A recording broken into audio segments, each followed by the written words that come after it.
Добро вечер, започнува светот денес на Тера. Еве ги вестите на денот. Цермат го купи фудбалскиот клуб Пелистер. Од утре ќе продолжи хемотерапијата на онкологија. Што и треба на Пелагонија за богати приноси. Микробизнисот на патот до јавните набавки. Европската комисија во извештајот за напредокот за нашата земја уште еднаш ја задржува препораката за почеток на преговори за членство, но овој пат со условено со напредок во реформите. Со оглед на кумулативниот прогрес што земјата го направи, комисијата смета дека политичките критериуми натаму се доволно исполнети и ја задржува препораката за отворање преговори за членство, но жали што се направени чекори наназад во текот на изминатата година. Комисијата бара од властите да преземат одлучна акција за да се решат зголемената политизација и растечките недостатоци во независноста на судството и слободата на изразување на начин кој ќе дозволи препораката да остане одржлива и во идните години, стои во документот. Довербата во државните институции постепено се губи, расте загриженоста за селективната правда, состојбата на слободата на медиумите продолжува да се влошува.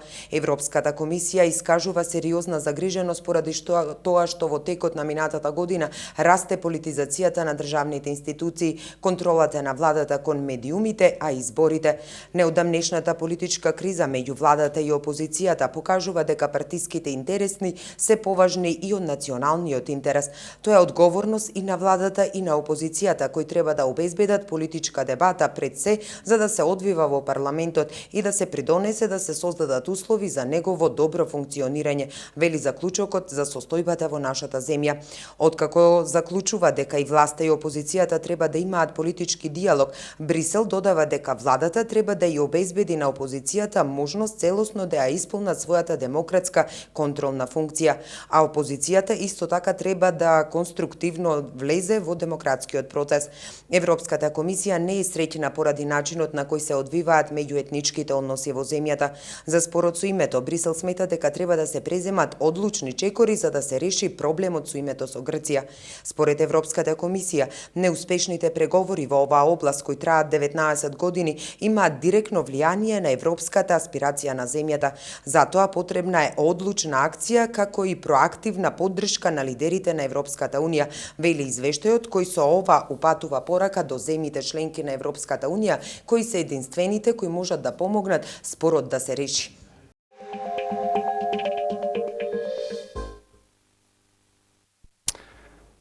The European Union accession process with the former Yugoslav Republic of Macedonia is at an impasse. Action is needed to reverse recent backsliding, notably as regards freedom of expression and of the media and the independence of the judiciary. There is an urgent need to find a negotiated and mutually acceptable solution to the name issue. And government and opposition should take steps to restore political dialogue in parliament. The next one. Денеска беше официализиран договорот кој беше потпишан пред 9 дена помеѓу општина Битола и новиот доминантен сопственик на фудбалскиот клуб Пелистер, битолската компанија Цермат. Цермат во фудбалскиот клуб Пелистер има 75% од акциите, останатите 25% кај општина Битола. Зоран Мишевски. Денешниот ден е историски за општина Битола, битолскиот спорт и фудбалскиот клуб Пелистер. Од денес нов собственик на клубот и доминантен акционер е битолската компанија Цермат, која што во наредните 6 години ќе го води клубот. Во првите 4 ќе има партнер во општина Битола, која што ќе има 25% од акциите, а Пелистер ќе има вкупен буџет од 520.000 евра, каков што никогаш немал во својата историја. Во првите 4 години овој буџет ќе го покриваат компанијата Цермат со 390.000 евра годишно и општина Битола со 130.000 евра годишно. Веднаш потоа, комплетно компанијата Цермат ќе го превземе раководењето со клубот. Ценам дека ова е многу значаен чекор. Мислам дека е многу важен и токму така да го оцениме како историски, затоа што почнува друг начин на функционирање на спортот, на поддршка во спортот, се разбира. Сигурен сум дека ова е дополнителна мотивација и за фудбалерите и за останатите спортисти, затоа што на ваков начин ќе се охрабрат и останати стопанственици да соработуваат и да поддржуваат во дел од другите спортови. Ни требаше многу долго време додека ги разгледаме сите можности, алтернативи во детали, како што и претходно спомнавте вие. Ние сме многу деталисти и сакаме тоа да функционира перфектно. Нашиот проблем е додека се зафатиме со таа работа, додека влезиме во таа проблематика. Сигурно дека ние површно ја познаваме проблематиката, но кога ќе навлезиме подлабоко, сигурно дека ќе имаме решенија, ќе има одредени промени во клубот, сите тие ќе бидат во позитивна насока за доброто и иднината на клубот.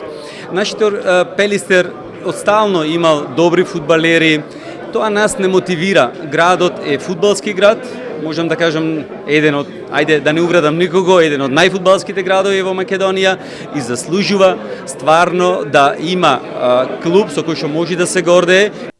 Собственикот на Цермат Зона Ристевски потенцираше дека убавата бугарска приказна Лудогорец треба да биде инспирација за Пелистер. Постави акцент врз работата со младинските категории, инфраструктурата и соработката со битолските навивачи. Многу еден важен сегмент се исто нашата публика. Битола е позната по публиката која што е 13 играч 12 играч на клубот. Ние сакаме да имаме навивачи кои што ќе бидат вистински навивачи и кои што ќе го сакаат спортот. Тука посебно ќе ги истакнам исто така во оваа прилика чкембарите кои што сакаме да соработуваме и во иднина ќе имаме посебен состанок со чкембарите. Тие се важна алка во понатамошното наше развој на овој спорт во Битола. Иако не може ништо преку ноќ, Пелистер очекува подобри денови. На промоцијата беа присутни представници на две менаџерски агенции од соседна Србија, кои што блиско ќе соработуваат со клубот и со новиот собственик. Наредната година Пелистер ќе слави 70 години од своето постоење и надежта е дека ќе го прослави јубилеот со место во фудбалска Европа. Паднал од багер и тешко се повредил. Обезбедувањето на клиничката болница пријавило во полицијата дека вчера околу 15 часот во клиничката болница е пренесено лице кое што се повредило при паѓање од багер, не информираше Магдалена Димитровска, портпарол на СВР Битола. Повредениот работник од екипа на РЕК Битола бил пренесен на клиниката, каде лекарите првично констатирале тешки телесни повреди, скршеници. Увид е извршен од увидна екипа на СВР Битола по овластување на јавниот обвинител. Од утре ќе продолжи хемотерапијата на онкологија. Пациенти од Битола се пожалија дека веќе 2 недели не ја примале хемотерапијата на битолска онкологија. Портпаролот на болницата Јагода Стојановска затира објасни дека не се работело за 2 недели, туку за неколку дена.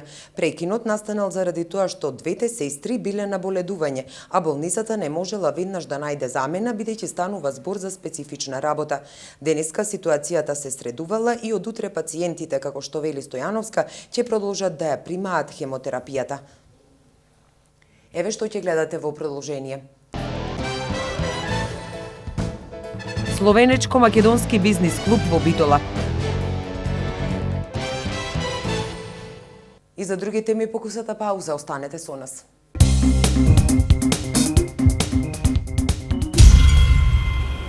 Во Битола презентирана изложбата Турски печати на доктор Александар Литовски. Екипата од представата Иванов од Битолски театар пристигнаа во Русија. Битолчани воодушевени од хрватската представа се гледаме на Den Haag. Дарко од Беклан сними нова песна. Словеничкиот амбасадор во Република Македонија Бранко Раковец денеска ја посети Битола и се сретна со градоначалникот Владимир Талески, како и со стопанственици од овој град кои соработуваат или имаат намера да соработуваат со компании од Република Словенија. Стопанствениците од двете држави разменаа искуства на бизнис средбата. Маја Богоевска. Словенечкиот амбасадор во Република Македонија денес по посета на Битола се сретна со градоначалникот на Битола, се сретна и со стопанственици на бизнис средбата, која се одржа со цел развивање на македонско-словенечката стопанска соработка. Денеска се организира во Битола еден интересен бизнис настан на кој словенечките и македонските представници на предпријатија ќе имат можноста да продлабочат поинако одлична економска соработка меѓу двете пријателски држави. Убеден сум дека нашите и македонските бизнисмени ќе ја искористат таа можноста. Не работи се само за соработка во областа на економија, него за сите полиња, него е збор за сите полиња од заедничкиот интерес. Битолскиот градоначалник рече дека разговараа на повеќе теми. Тука пред се зборувавме и за можностите што ги нуди нашиот национален парк, односно сето она што го имаме на Пелистер, со можност да видиме доколку има некој заинтересиран, со представници кои што имат поголемо искуство за изградба и вложување на капацитети, зимски центри, туристички центри и така натаму, да ги контактираме и евентуално ако има некој заинтересиран да дојдат, да погледнат, да видат што е она што може да биде многу интересно за инвестиции исто така. Така што оценам дека понатаму ќе развиваме и динамиката ќе се зголеми во соработката со Република Словенија, односно и со нашиот збратимен град. Знаете дека општина Битола е збратимена со Крањ. Сега таму имаат избори, како што ме информираше амбасадорот. Сега се втор круг избори во некои од општините, градовите, така што веднаш после тоа, штом се одлучи кој ќе биде градоначалникот на Крањ, јас сум убеден дека ќе ги направиме првите контакти и ќе обновиме повторно соработката со Крај. На средбата се потенцираше и дека освен добро развиената културна соработка треба да се развие на високо ниво и економската соработка. Како малите и микропредпријатија да станат дел од пазарот на јавни набавки со зајакнување на локалните економии во 36 општини од Источна Македонија. На оваа проблематика работи Центарот за граѓански комуникации. Оливера Михајловска. Имате фирма, ама немате принтер, скенер, компјутер, интернет и човек кој знае како да ве регистрира на пазарот за јавни набавки, со што би склучиле бизнис делка со државата, а со тоа би зајакнале локалните економии, самите фирми и би добиле дел од колачот што се века државен буџет кој годишно на име јавни набавки тежи 1 милион евра. Дури 95% од регистрираните фирми во земјава припаѓаат на микропредпријатијата кои, такви какви што се, мали, со најмногу 3 вработени, ги нема никаде на агендата на пазарот со јавни набавки.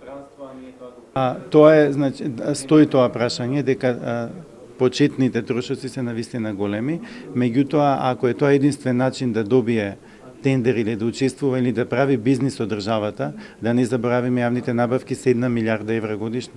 Че таму има пари и тие мора да стопанисуваат со државата.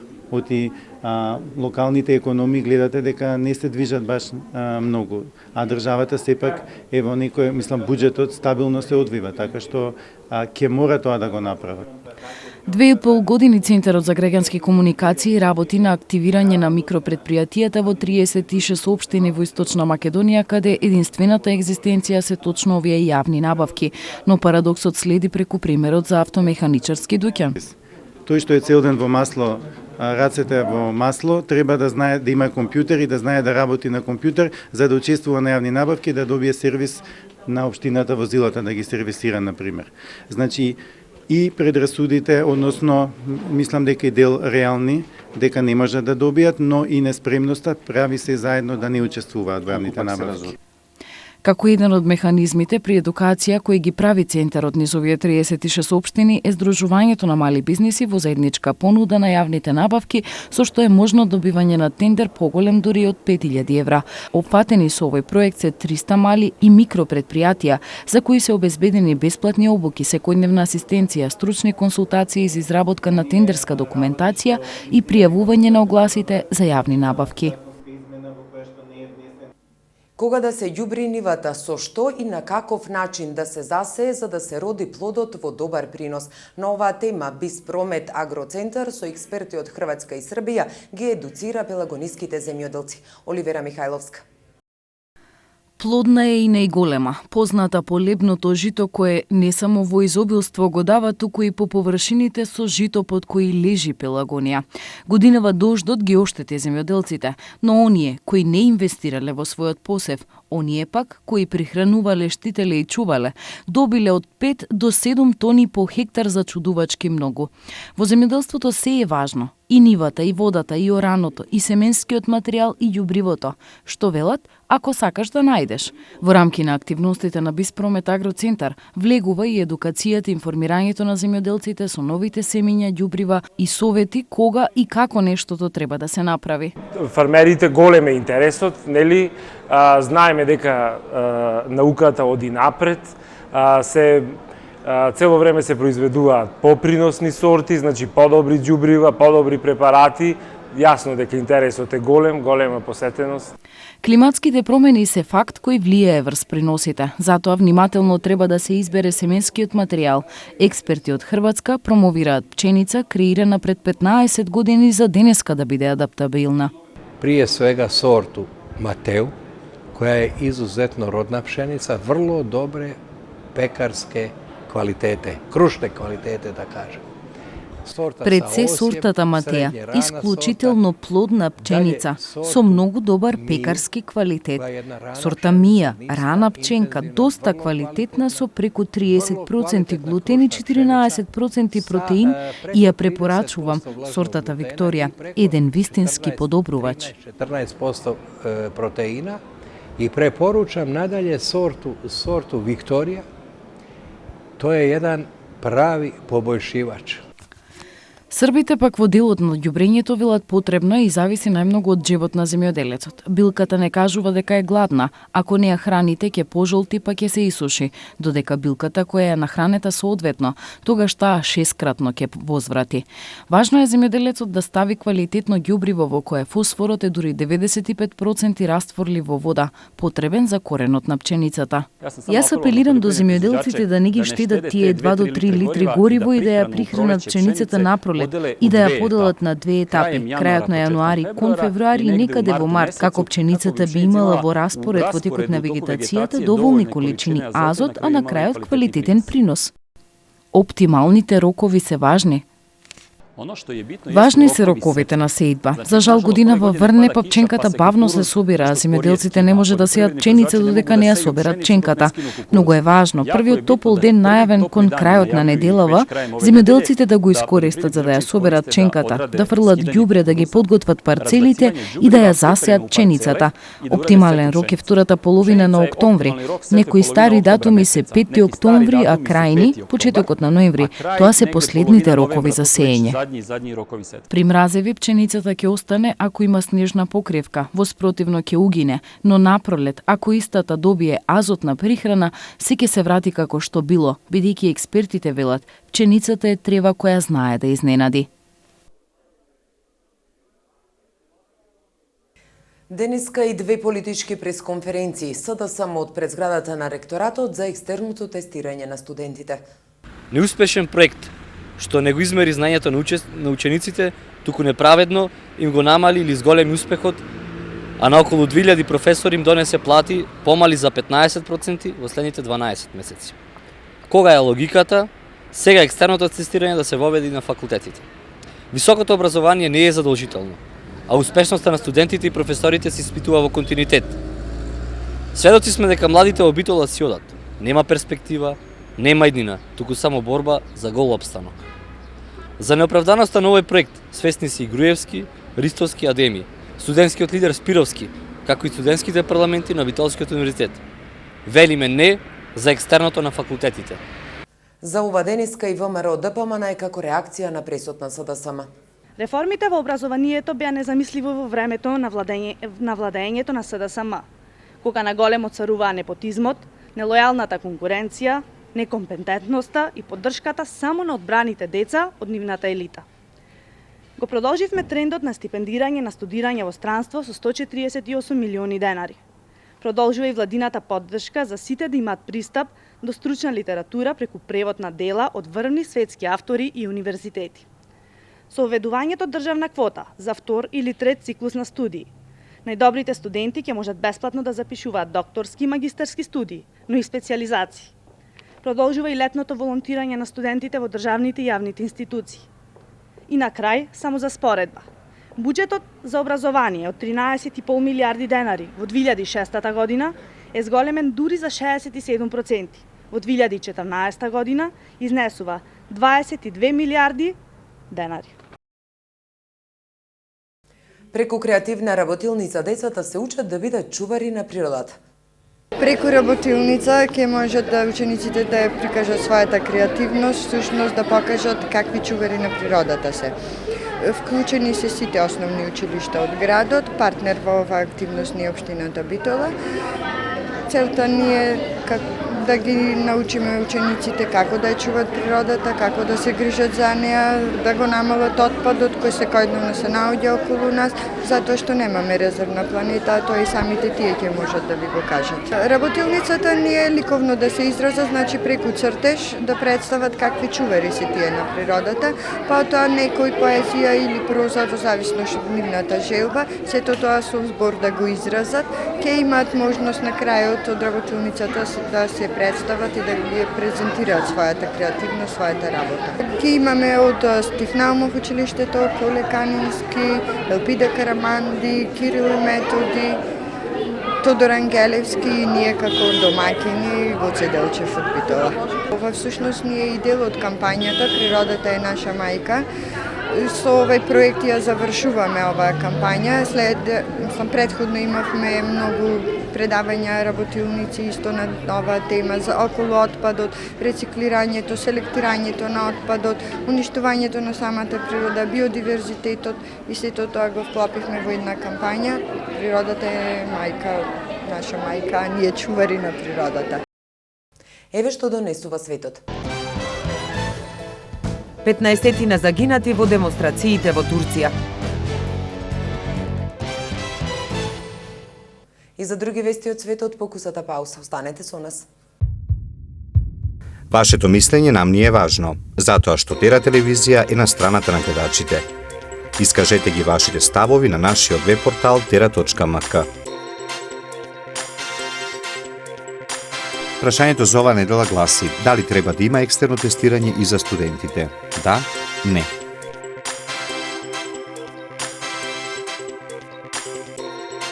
За резултатите од анкетата читајте на tera.mk или гледајте во вестите на Тера телевизија. Најмалку 14 луѓе загинаа во протестите низ Турција кои се организирани поради одбивањето на властите да спроведат воена акција против џихадистите на групата Исламска држава и за земањето на делови од курдскиот стратешки град во Сирија, Кобани. Во Истанбул и најмалку 6 други градови низ Турција дошло до судири меѓу полицијата и демонстрантите што протестираа поради напредувањето на џихадистите од Исламската држава. Повредени се и десетина лица. Демонстрантите во текот на изминатата ноќ поставија барикади во неколку населби на Истанбул и фрлале камења и димни бомби врз полицијата. Од страна на полицијата бил употребен солзевец и водени топови за растерување на протестите во градовите Дијарбакир, Батман, Ван, Сирнак и Хакари, кои се претежно со курдско население. Над 2000 сириски курди, меѓу кои жени и деца, се евакуирани од Кобане, додека борците на Исламската држава напредуваат кон центарот на градот. Џихадистите од Исламската држава во понеделникот заземаа 3 населби во сирискиот град Кобане на границата со Турција. Демонстрации на курдите и низ неколку европски градови. Неколку десетици лица се повредени во Северна Германија за време на протести на курдски активисти кои бараат меѓународна заедница за да се спротиви поостро на групата Исламска држава во Сирија. Во градовите Хамбург и Целе избувнаа судири меѓу курди и група муслимани. Полицијата успеала да спречи жртви и да ги смири тензиите меѓу представници на двете групи, иако тие биле нападнати со камења и шишиња.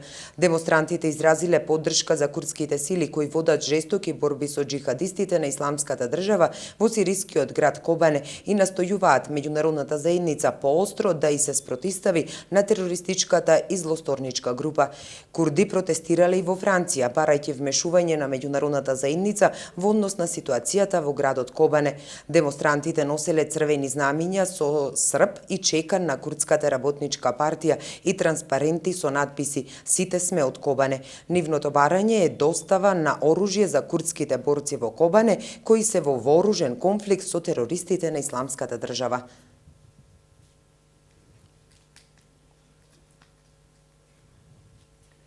Европската Унија побара од шпанската влада да објасни како една медицинска сестра се заразила со ебола во Шпанија, што е прв случај на лице заразено со опасниот вирус надвор од Африка.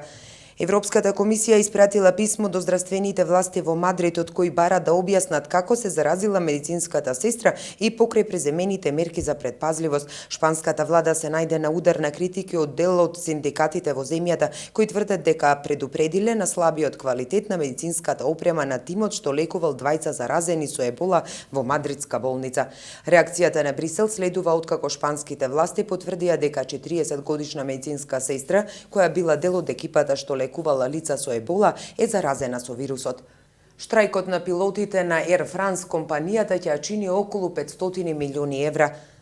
Двонеделниот штрајк на пилотите на француско-холандскиот авиопревозник Air France предизвика пат во патничкиот сообраќај за 15,9% и во товарниот за 17,7%, а годишниот профит ќе се намали за околу 500 милиони евра, соопштија од компанијата. Според проценките на менаџментот на Air France, оперативниот профит во третото тримесечје поради овај конфликт ќе биде помал за 320 до 350 милиони евра во однос на истиот квартал од 2013 година, кога вредеше 634 милиони евра, пренесува Associated France Press. Најмалку едно лице загина, а 334 се повредени во вчерашниот силен земјотрес со интензитет од 6,4 степени според Рихтеровата скала, што ја погоди кинеската провинција Јуан.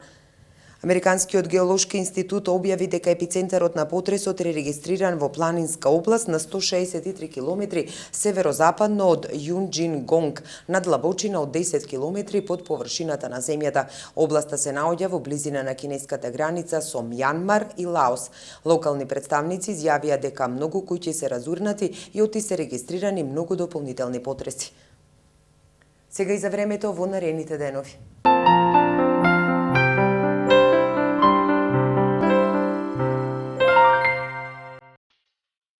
Какво ќе биде времето утре во Европа?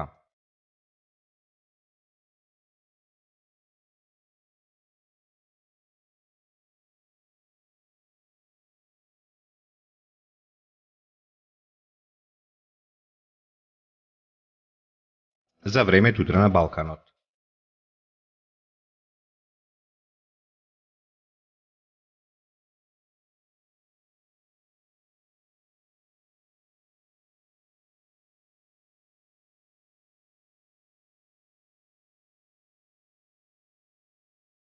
Какво ќе биде времето утре во Македонија?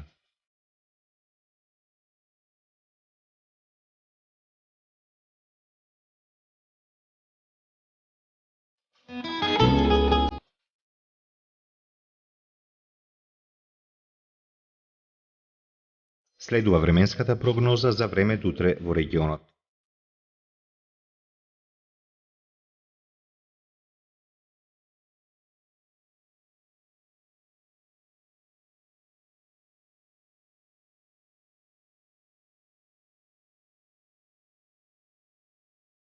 Какво ќе биде времето утре во Битола?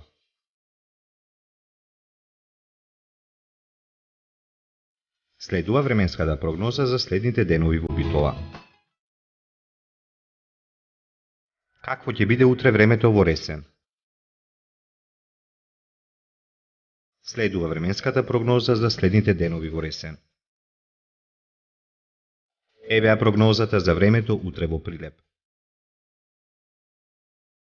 Какво ќе биде времето во наредните денови во Прилеп? Какво ќе биде времето утре во Кичево?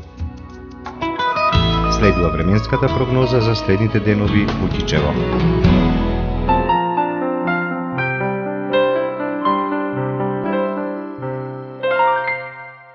Тука е крајот на светот денес. Ви благодариме за вниманието. Останете понатаму со Тера.